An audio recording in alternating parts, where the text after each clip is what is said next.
दिनैहाय जोङो बेवहाय इउनाइटेड पिपल्स पार्टी लिबारेल आरो भारतीय जनता पार्टी मोननैबो हानजाया ज' जानानै जोंनि जे नोगोर आफादफोरनि मोनसे खाजोना खांनायनि सायाव दावराव दावसि जागासिनो दङ दा।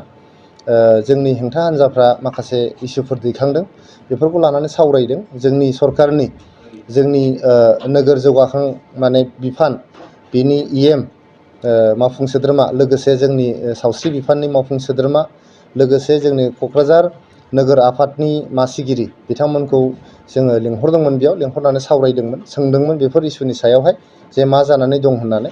दा बिथांमोना जोंनो खोन्थादों जे जोंनि हेंथा हान्जाफ्रा बुंदों बा माखासे न'खरफोरा दिनैहाय ड्राफ्ट नटिफिकेसन मोनसे मोननायनि उनाव जोंनि न'नि खाजोना, लोगोसे जोंनि लाइटनि जे खाजोना, बेफोरनि सायावहाय एसे जेंना मोननानै दंमोन। बिनि थाखाय रायजोफोरनि मोजांनि थाखाय बिथांमोना जोंनो खोन्थादों जे गोदान दिनैहायसो मोनसे बिथोन होनाय जादों। बे बिथोननि मथे जोंनि जेसेबां थांनाय बाराव जोंनि खाजोना खांनायनि हार दंमोन, बे हारनिफ्राय 25% खम बेखौ खालामनाय जागोन। 25% मेक्सिमाम बेखौ बारायनाय जागोन होननानै बिथांमोना बुंदों। बेजोंहाय गोबां जोंनि जे न'नि आरो जोंनि लाइटनि जे खाजोना दङ, बे गोबां बाङाय जालांसिगोन, गोबां बाङाय माबायावनो होनो हासिगोन।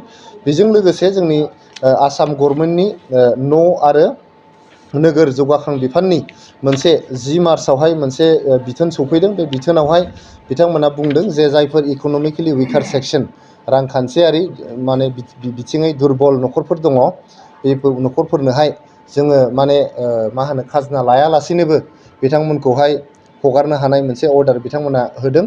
दा बेफोरखौ नायजोबनानै जोंनि जे नोगोर आफादफोरनि बा जोंनि नोगोरफ्राव थानाय जायफोर मिउनिसिपाल बर्डनि आन्डाराव थानाय न'खरफोर, बिथांमोना जे मोनसे सिन्था खालामदोंमोन जे जों गोबां बिबांनि खाजोना होनांसिगोन नामा होननानै। दा दिनैनि नटिफिकेसन आरो जोंनि 10 मार्चनि जे आसाम गभर्नमेन्टनि नटिफिकेसन, बे मोननैनि दारैहाय जे खाजोना बिथांमोननि न'आवहाय सौहैदोंमोन, बेनि गोबां खम बिबांनि बिथांमोना खाजोना होनानैनो बारग'नो हासिगोन। नाथाय जेंनाया बेनो, थांनाय 37 बोसोर जोंनि क'क्राझार मिउनिसिपाल बर्डआवहाय गोदानै जोंनि खाजोना खांनायनि जे बिबां, बेखौ खमायनायबो जायाखै, बारायनायबो जायाखै, बिनि सायाव सावरायनायानो जायाखैमोन। 37 बोसोर जिहेथु बिनि सायाव खुनु खामानियानो जायाखैमोन। दिनैहाय 2023 मायथाइयाव बे आयदाखौ लानानै सावरायनाया मोनसे मोजां हाबाफारि जादों। लोगोसे जोंनि हानजानिफ्राय जों थांखि लादों, फैगोन जोंनि जे बिटिआर एसेम्बलि सेसन दङ, बे बिटिआर एसेम्बलि सेसनाव बे नोगोर ओनसोलफोरावहाय खाजोना खांनायनि हारा बेसेबां जानांगौ, बा माबायदि जानांगौ, मा सिस्टेमाव जानांगौ, बेफोरनि सायाव सावरायनाय जाथों होननानै जों मोनसे थांखि लानाय जादों। जों खावलायदों जोंनि हेंथा हान्जा, मेइनलि बिपिएफ हान्जाखौहाय बिथांमोना एसेम्बलियाव फैनानै सावरायफैनांगौ, फिडबेक होनांगौ, बिथांमोना माबाफोर बुंनांगौबा बुंनांगौ, जाहाथे दिनैहाय जोंहा बिजेपि आरो इउपिपिएल सरकारा हान्जाया बिटिआरनि सरकाराव दङ, खिन्थु गाबोन हयथ' बा इयुनाव सोरबा हान्जायाबो फैनो हागौ। होमब्लाबोथ' जोंनो मोनसे पलिसि नांगोन, मोनसे खाजोना खांनायनि जोंहा सिस्टेम नांगोन। गतिके बेनि सायावहाय मोजां मोनसे पलिसि दानानै जाहाथे जोंनि नोगोर आफादफोरखौ सामलायनो हायो, बिनि थाखाय मोनसे थांखि लानाय जादों। आरो आं दा खावलायनो लुबैदों, जायफोर न'खरफोरा, जायफोर सुबुंफोरा जोंनि आरबान एरियाफ्राव दङ, जोंनि बड'लेण्ड ओनसोलनि आरबान एरियाफ्राव दङ, बिथांमोना खुनु सिन्था जानांगौनि बाथ्रा गैया। सोरहाबा जुदि माबाफोर कमप्लेन थायोबा, माबाफोर बुंनांगौ थायोबा, 20 मार्चसिम बिथांमोना जोंनि मिउनिसिपाल बर्ड अफिसफोराव थांनानै गावनि क्लेम एन्ड अबजेक्सन्सफोरखौ हैनो हागोन।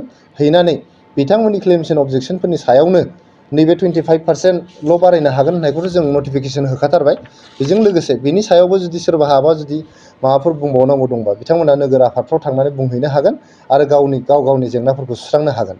नोगोर आफादफोराव सोरबाफोर थांनो जुदि उसुबिदा मोनदोंबा, जोंनि जे इउपिपिएल बा बिजेपिनि जोंनि कर्मिफोर दङ, बिथांफोरखौ लाफानानैबो बे खामानिफोरखौ मावनो हागोन।